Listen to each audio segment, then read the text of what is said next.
I talk about patience in the garden a lot and all that, but today I got no more patience. I am done, son.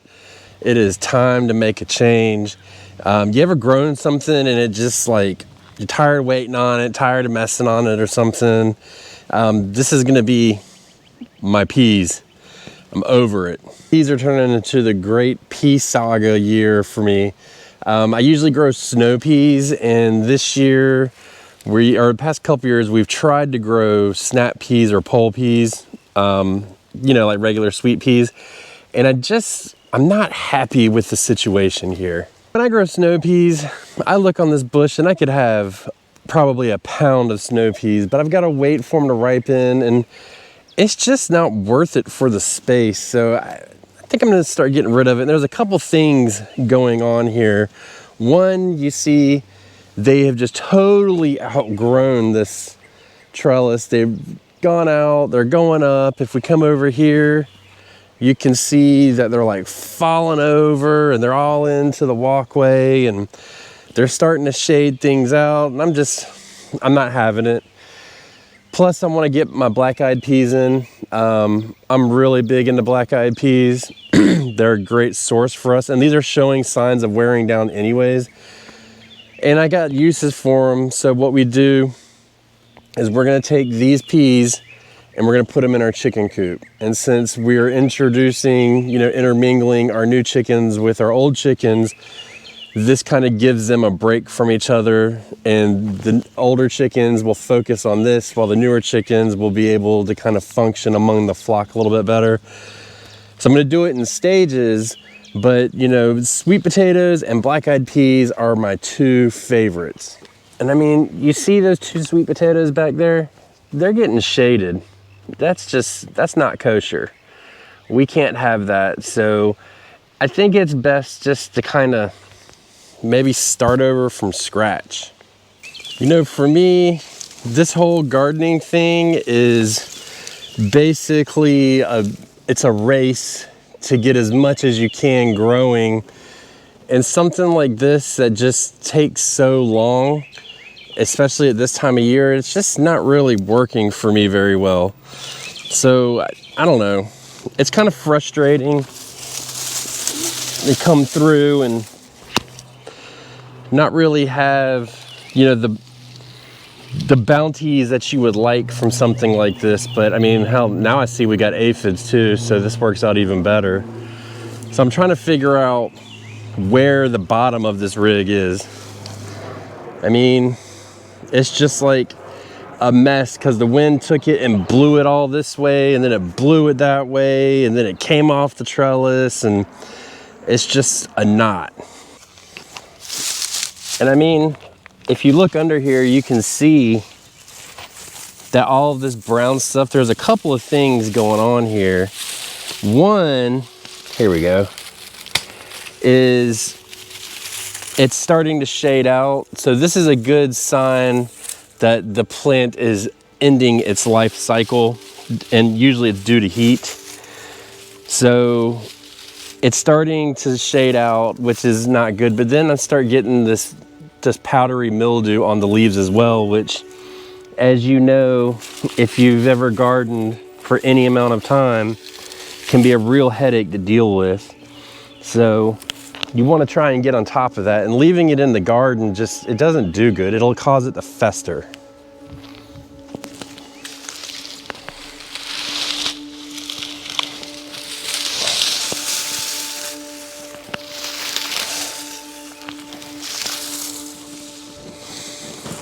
And when you leave it to fester, it just grows, and the spores will fly all over your garden and infect the rest of your plants. And then it would be a shame in May to start with powdery mildew and just continuing to fight it because it's my own damn fault.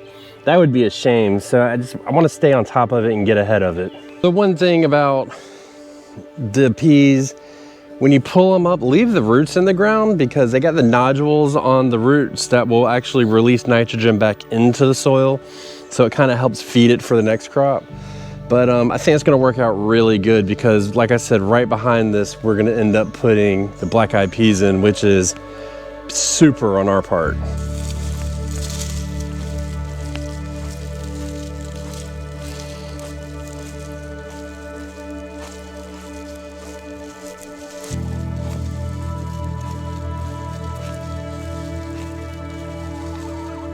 Look, these ladies are trained. They know there's a snack coming. And they haven't learned yet, but they will. They will get to know.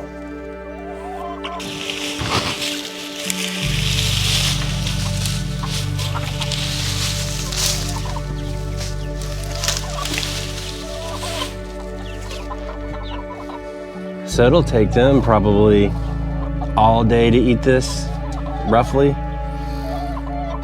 I would say. And then these baby chicks over here, we'll hook them up with a little bit of food because I have a feeling there's a little bit of bullying going on that'll keep them from it. So we've mixed their food together, but this way we can ensure that they get a little something.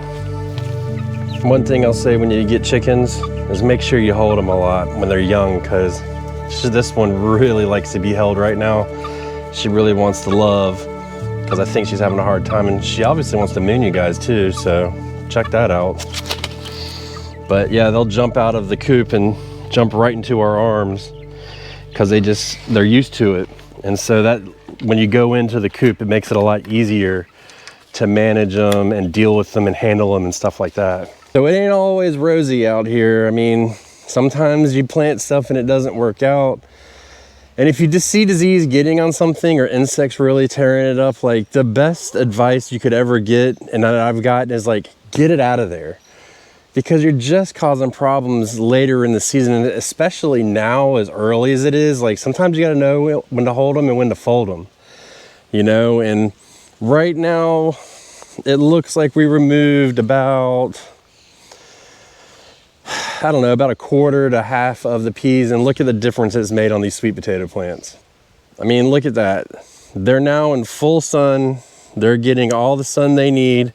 And since these are just planted, we have plenty of time. They can recover from the shading, and these will do the same thing. We'll just come out and I'll probably remove another half of this tomorrow. And then the next day I'll remove another half and just keep putting them in the chicken coop. And the reason why I wanted to do it now is because this thing is loaded with immature peas. I mean, absolutely loaded. So it's something for them to eat. You know, we've got some honeybees on the flowers right now, which is good. But at the same time, it just doesn't really work for our garden. So the lesson I've learned is I don't want to grow snap peas anymore. I just want to grow my snow peas that I've known and loved and grown for years and years. In the past couple of years, I kind of wanted to test out, and this was the final test. Like, I'm done. I'm not going to grow these anymore. I'm going to toss the seeds, so I'm not tempted to. We really enjoy snow peas anyways, and for the amount of harvest you get off of the snow peas versus a snap pea, it's unbelievably different. I mean, the snap pea, you see, we've probably gotten, in the past month, 30 pods. Now, we'll get that in a day. So for a month, we would have gotten, I don't know what 30 times 30 is, a big number, if not more than that, of the pods, and been able to eat them without snapping them and all that stuff. So I think from here on out, this is done. And I try to do this practice with everything in my garden. I've been doing it for sure with this kale back here. Some of it's starting to get torn up, so we're just kind of getting our last harvest stuff off of it. If something gets too bad torn up, like we don't even treat it anymore, we just go ahead and remove it and we'll feed it to the chickens. And that way they can process it.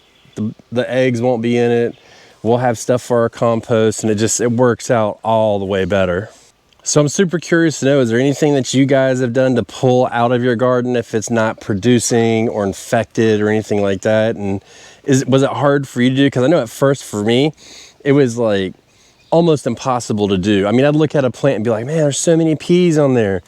But at this time of the year, as it's starting to get significantly warmer, we know that our cowpeas can go in and we'll get a full-blown, I don't know, we'll probably get about a pound and a half of peas off of it, of black-eyed peas, which doesn't seem like a lot, but you don't harvest them until they're dried on the plant. Then all you do is you crumble them up and drop them in a bag, and we eat them throughout the winter into the spring, you know, half a cup once a week or something like that. It goes a while. We usually have some left over, so we're never running out. and it just works out a lot better for us. You can see I've done this trellis right here yesterday, and look at what it did to my Seminole pumpkins because they were shaded out. Hardly worth the effort. So we actually replanted seeds right next to it, and hopefully we can start over because, you know, we still have plenty of time, but it's a damn shame that that's what it came to. So I've played poker before and I've lost my tail on it, but when it comes to this, I'm learning when to hold them and when to fold them.